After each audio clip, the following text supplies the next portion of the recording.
And at one time in his life, Elvis made a deal with God that he could be Elvis if God would let him be Elvis, if Elvis promised to never let anybody forget seeing him. Because he got out of this Mercedes-Benz. He was decked out in violet, skin-tight suede jumpsuit. Yeah, look at me, I'm Elvis. An amazing belt with an eagle on it. Pink fringe. American silver eagles around his neck in turquoise, getting bigger and bigger. Blue black hair, sunglasses. Now, Priscilla Presley is a beautiful woman. No question. And by the way, this would make Liberace look Right. pale. She was standing next to him. I never saw her. I didn't see anybody. Now, we've talked earlier. I was around show business all my life. Sure. Nobody, no celebrity ever throws me, right? He starts walking towards me. I went limp. I didn't tear tickets. I slumped up against the door. I said, "The king. It's the king. The king is here. It's the king."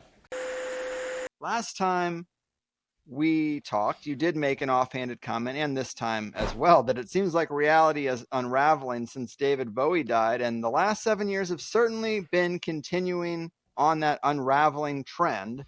But you're working now on a book about Elvis and also a Bowie book, and these weird links between Bowie and Elvis, kind of like the Kennedy and Lincoln connections that maybe people have seen lists of that are out there. But talk to us a little bit about the ties that bind these two together. Well, that's an interesting one. Again, speaking of ayahuasca and no expectations, that was the other gift. I did ayahuasca in 2022. Last time I did it, and all of a sudden, after the ritual, I couldn't get Elvis out of my head. And I've always been a Beatles guy. I know very little about Elvis. I never listened to his music, but he was just in my head over and over. And all these syncs and revelations kept coming in, and I was like, what is going on? I thought usually you think you're going crazy because why is this happening to me? And then on a cold February morning, I said, I'm going to write this book. And 4 months later, I had, 80,000 words. The book was out. It just came out of me. And I was able to sign a publishing deal with Inner Traditions. They loved it, even though they're Beatles people, because they're all hippies. And it's coming out in April of 2025. So this was, again, destiny. I would never want to write a book about Elvis, but a voice, a power said, you need to write this book.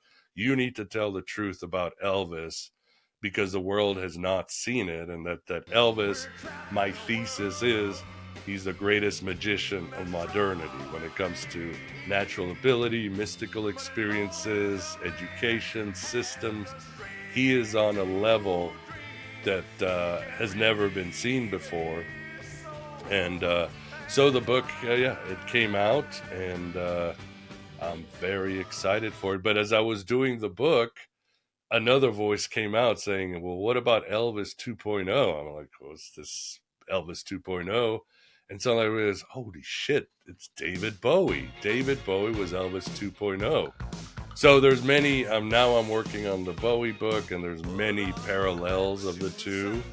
Obviously, both were born on January 8th. Roy Batty was also born on January 8th. If you look at online, look at his ID. Roy Batty from Blade Runner was born on January 8th. And both really were sort of they were both starmen. They were both science fiction guys. Both were sci-fi enthusiasts. Both had extraterrestrial encounters. Both had these space-age jumpsuits. What most people don't know is Elvis almost quit the music industry to join a Yogananda ashram. Bowie almost quit the music industry to join a Buddhist monastery. So they were both into meditation, into spirituality. Both were afraid of flying because of some conspiracy. Both were very conspiracy-minded, too. They had all these ideas. They practiced all these arcane rituals. And there's so many parallels that I'm finding. Did you know that, the song Golden Years? Bowie originally wrote it for Elvis. Yeah, I read that in the material you sent to me, and I thought that was pretty interesting. Yeah. But then he chickened out. But then Elvis actually, because they were both in RCA, Elvis reached out to him and said, "Hey, would you produce my next album?" And Bowie was like, "Well, you're my hero. Of course I'll do it." But then Elvis passed. So there's these very eerie parallels between Bowie and Elvis, and it's almost like both Elvis was the egregore or the shaman for the American psyche or soul, and Bowie seems to be just the egregore or manifestation for our space age. So I'm still he really was a space age messiah for reality itself. So I know it's maybe sounds strange, but it makes sense. And of course, when Bowie died, he released the album Black Star. Elvis wrote or performed a song early in his career called Black Star, and the song is about when you see the black star, your time will come, you're gonna die. And Bowie put his last album was called Black Star because it was his album. He recorded it before he died, and so it's about the themes of death and leaving. So many more parallels. Yeah, I had no idea about Elvis's choice in reading material. You point out all these different book titles that he was reading at the time, and I always kind of just didn't care about Elvis, similar to you. But when you fold in the Graceland stuff, I mean, I grew up in the Midwest. We made the pilgrimage to Graceland. My parents weren't even really religious, but it's just like, what do you do? The Midwest only has a few different things to do. And, I was so turned off by religion that I just saw him as like a real textbook Christian-y good old boy down in Graceland. And Yeah. there's obviously a marketing campaign around someone of such a high celebrity. But it seems like when you get past that marketing campaign, he really was a pretty deep thinker. He had occult influences, and he also was a healer. He actually had some instances, at least maybe 3 or 4 instances, where he put his hands on someone and actually healed them. Is that right?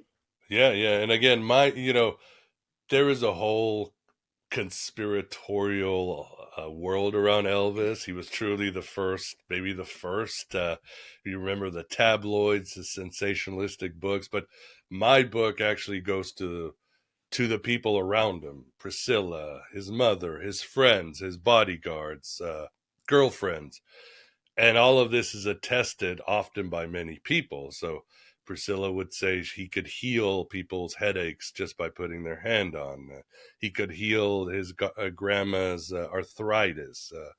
There was a story where he heals a guy's. He's driving out and he sees this bus driver that has, his truck is over the sidewalk, and the bus driver is outside holding his chest, and Elvis gets out of his limo and he puts his hand on him. He's like, "Oh, you're going to be all right." And suddenly he heals this guy's heart attack. There's another story where Patricia Shamwell, his backup singer, came with his ladies. She was crying because she had cancer. And Elvis said, "All right, everybody go around and let's pray." Next day, she had no cancer. Broken legs, over and over. He was a natural healer, and his powers were even beyond. And again, there were always witnesses when I'm writing these things. They're corroborated. His ability, he could change the weather, he could move objects with his hands, he could astral travel. It's just over and over. And you're going, how the hell did we miss this? I Yeah. still don't know. I mean, it's like this guy, and like you said, he knew Blavatsky, he knew Manly P. Hall, Yogananda.